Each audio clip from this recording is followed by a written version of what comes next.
రైళ్లలో, రైల్వే స్టేషన్లలో వివిధ కారణాలతో పోగొట్టుకున్న సెల్ ఫోన్ల విశాఖ జీఆర్పీ పోలీసులు రికవరీ చేశారు.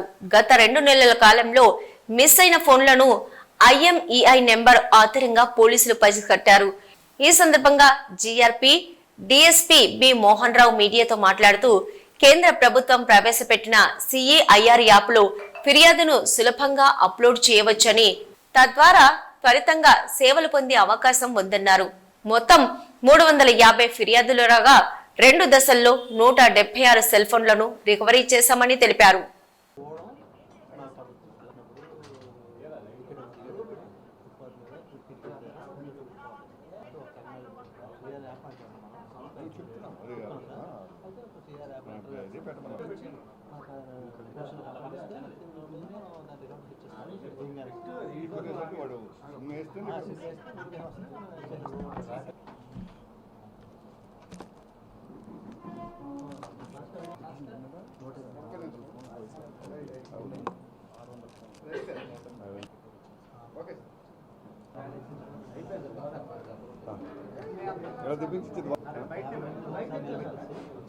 బయట చదవమంటారా?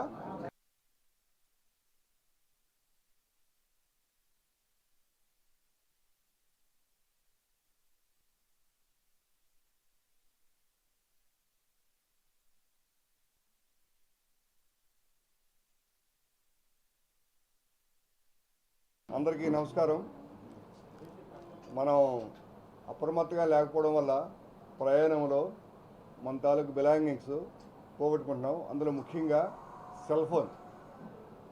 మనం ట్రైన్లో ప్రయాణం చేస్తున్నప్పుడు ట్రైన్లో కూడా ఛార్జింగ్ పాయింట్లు ఉన్నాయి, అక్కడ పెట్టి మన స్టేషన్ రాగానే దిగిపోతాం పొరపాటున. అలాగే మన బెడ్రోల్ కింద తల కింద పెట్టుకుని పడుకుంటాం, ఉదయం లేచినప్పుడు దిగిపోతుంటాం. అలాగే కిటికీ పక్కన పెడుతూ ఉంటాం, ఎవరో ఒకరు తీసేస్తూ ఉంటారు, లేదా మన పాకెట్ అది కూడా తీసేస్తూ ఉంటారు. ఈ విధంగా మనం సెల్ ఫోన్లు పోగొట్టుకుంటాం. ఈ రోజుల్లో సెల్ ఫోను లేకపోతే చాలా ఇబ్బందికి మనం గురవుతున్నాం. అయితే ఈ సెల్ ఫోన్ పోయినప్పుడు మాకు వెంటనే మీరు కన్సర్న్డ్ రైల్వే స్టేషన్కి వెళ్ళి అక్కడ పోలీస్ స్టేషన్లో మీరు కంప్లైంట్ ఇస్తే వెంటనే మేము ట్రాకింగ్ పెడతాం. CEIR అని ఒక యాప్ ఉంది, ఇది central government app. Central equipment identity register అని ఒకటి ఉన్నది. అందులో ఈ పర్టికులర్స్ మనం అప్లోడ్ చేయాలి. ముఖ్యంగా IME నెంబర్ ఉండాలి. ఆ పిటిషనర్ కూడాను తన సెల్ ఫోన్ తాలూకు IME నెంబర్ ఇవ్వాలి, ఆధార్ కార్డు తీసుకురావాలి, తర్వాత ఆ సిమ్ నెంబరు మాకు ఇస్తే మేము వెంటనే వాటిని అప్లోడ్ చేస్తాము. అది ఎవరైనా వాడితే మాత్రం తప్పనిసరిగా మనకి ట్రాకింగ్, ఇండియాలో ఎక్కడ వాడినా మనకి అది రికవరీ అయిపోతుంది. వాళ్ళు వాడకపోతే మనం ఏమీ చేయలేం. అయితే ఈ సిమ్ కార్డులు మార్చేస్తారు కాబట్టి మన డేటా పోవడానికి ఆస్కారం ఉంది. ఫోన్ డేటా అయితే రికవరీ అయిపోద్ది, కానీ సిమ్లో ఉన్న డేటా మాత్రం మనకి రాకపోవచ్చు. మీ ఫోన్ అయితే మీకు ఇంచుమించు 90% అందుబాటులోకి వస్తుంది. మొన్న 68 ఫోన్లు మేము ఇచ్చాము. ఇప్పుడు కూడా 108 ఫోన్లు ఈ విధంగా రికవరీ చేసి పోగొట్టుకుని పిలిచాము. వాళ్ళకి మీ ముందే మీ సమక్షంలో వాళ్ళకి అందజేస్తాం. కాబట్టి ప్రయాణం చేస్తున్నప్పుడు మనం కొంచెం అప్రమత్తంగా ఉండాలి. ప్రయాణికులు ఒకవేళ పోతే మాత్రం వారు IME నెంబరు, ఆధార్ కార్డు తర్వాత తీసుకొని సిమ్ నెంబరు తీసుకొని మన దగ్గరికి వస్తే మనం వాళ్ళకి హెల్ప్ చేస్తాం. అయితే ఒకసారి ఇవి డిస్మాంటిల్ చేసేస్తుంటారు. ఈ ఫోన్గా వాడితే దొరికిపోతుంది. వాళ్ళు ఏమి ఇప్పేసి ఆ పార్ట్లని కొన్ని ఫోన్లో వాడుకుంటారు. అది అలాంటప్పుడు కొంచెం మనకు కష్టం అవుతుంది. కాకపోతే ఫోను దొంగలించేస్తాం, ఎక్కడో అమ్మేస్తాం అనేది అంత ఈజీ అయితే కాదు. దొంగలు ఎక్కడైనా దొరికిపోతారు. కాబట్టి మాకు దొంగలు దొరకడం లేదు. ఇది కాస్త చవక మంచి ఫోన్లు ఎవరైనా నా పర్సు పోయిందండి, నా ఫోన్ తీసుకుని ఒక 1500 ఇవ్వండి అని ఈ విధంగా అమ్మేస్తూ ఉంటారు. మనం కొంచెం చవకగా ఉందని కొనేస్తుంటాం. కొనిస్తే ఆ యూజ్ చేసిన మాత్రం మనకి దొరుకుతారు. అది మనకి ఫోన్ చేస్తే చాలామంది మనకి వెంటనే రిటర్న్ చేసేస్తున్నారు. ఆ విధంగా మనం కంప్లైంట్స్ తాలూకా సెల్ ఫోన్లు రికవర్ చేసి వాళ్ళకి ఇవ్వడం జరుగుతుంది. ఎక్కువ నార్త్ ఇండియాకి వెళ్ళిపోతున్నాయి ఇవి. బీహార్, మధ్యప్రదేశ్ వంటి రాజస్థాన్ వంటి రాష్ట్రాలు అక్కడికి వెళ్ళిపోతున్నాయి. మనకి చెప్తే వెంటనే వాళ్ళు పంపిస్తున్నారు, లేకపోతే మేమే కానిస్టేబుల్ పంపించి అక్కడికి తెచ్చి ఇచ్చేస్తున్నాం. ఒకళ్ళేమో ఒకసారి ఫోన్ చేస్తారు, ఈ దొంగ ఫోన్ అనగానే మరి ఇంకా దాన్ని పూర్తిగా స్విచ్ ఆఫ్ చేసేస్తుంటారు. అట్లాంటివి మాకు కష్టం అవుతున్నాయి. మిగతా ఫోన్లు అయితే మేము రికవర్ చేసి మేము మళ్ళీ పోగొట్టు వాళ్ళకి ఇస్తున్నాము. Thank you. మాకు ఒక 350 కంప్లైంట్లు వచ్చాయండి. మేము మొన్న ఒక 68 ఇచ్చాము, ఇప్పుడు ఒక 108 ఇస్తున్నాం, అంటే 172. ఇప్పుడు వైజాగ్ ఇప్పుడు ఇప్పుడు ఉదాహరణకి సికింద్రాబాద్లో ఎక్కారనుకోండి, అక్కడే ఫోన్ పోయింది అనుకోండి, మనకి వచ్చి ఇక్కడ చూసుకుంటారు. లేదా ఇక్కడ పడుకుని పోతారు. అక్కడ గొడవలు అనుకోండి, పడుకుని పోతారు. అక్కడ ఉదయం వచ్చి 6 గంటలు దిగిస్తే చూస్తారు, ఫోన్ ఉండదు.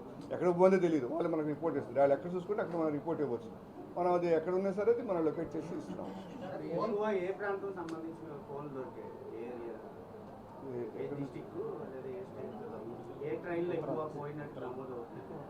మనకు ఉత్తరాంధ్ర ఇవన్నీ ఈ ఫోన్లన్నీ ఉత్తరాంధ్ర సంబంధించినవి ఎక్కువ. మన 3 జిల్లాలకు సంబంధించినవి ఎక్కువ. ఫోన్ పోగొట్టుకున్న బాధితుల్లో వాళ్ళ రీజన్స్ ఎటువంటివి చెప్పారు సార్? అంటే మర్చిపోవడం మీరు చెప్తున్నారు, ఇలాంటి వేరియస్ రీజన్స్ ఉంటాయి కదా, అదే రీజన్స్ ఒకటి మర్చిపోయి ట్రైన్లో కూడా మనం ఛార్జింగ్ పెట్టుకోవడానికి ఆస్కారం ఉంది కాబట్టి పెడతాం, దిగిపోతాం. మన స్టేషన్ దాకానే వెంటనే దిగిపోతాం. ఒకటి నైట్ జర్నీ చేసిన వాళ్ళు తలకి పక్కన పెట్టుకుని పడుకుంటారు, బెడ్రోల్ కింద ఉండిపోతుంది. మన స్టేషన్ దాకానే దిగిపోతాం, అదొకటి. లేదా ఎవరైనా మన ఈ కిటికీ దగ్గర పెట్టుకుని మనం ట్రావెల్ చేస్తాం, ఆ స్టేషన్ దాకానే వాడు తీసేస్తాడు, అదొకటి. లేదా మన ప్లాట్ఫామ్ మీద ఒకసారి ఛార్జింగ్ పెట్టుకుంటాం, మనం ఎటు వెళ్తే ఎవరైనా తీసేవచ్చు. లేదా మనం మర్చిపోయి ట్రైన్ ఎక్కేస్తాం, అదొకటి. వెయిటింగ్ హాల్లో ఉంటాం, ట్రైన్ వచ్చిన వరకు వెయిట్ చేస్తూ ఉంటాం, లేదా పడుకుంటాం. అక్కడ కూడా ఛార్జింగ్ పాయింట్లోనే మర్చిపోయి వెళ్ళిపోతుంటాం, అవొకటి. లేదా ఎవరైనా మన జోబులో థెఫ్ట్ చేయడానికి ఆస్కారం.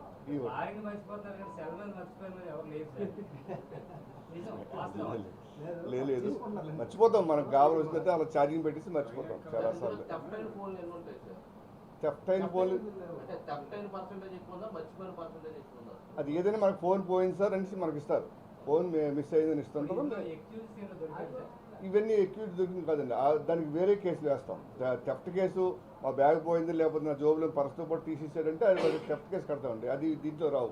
ఇది ఓన్లీ మిస్ అయిన ఫోన్లు మనకి సిఆర్లు యాప్లో పెట్టినవే మనకి మీకు చెప్తున్నాయి ఈ డిస్ప్లే.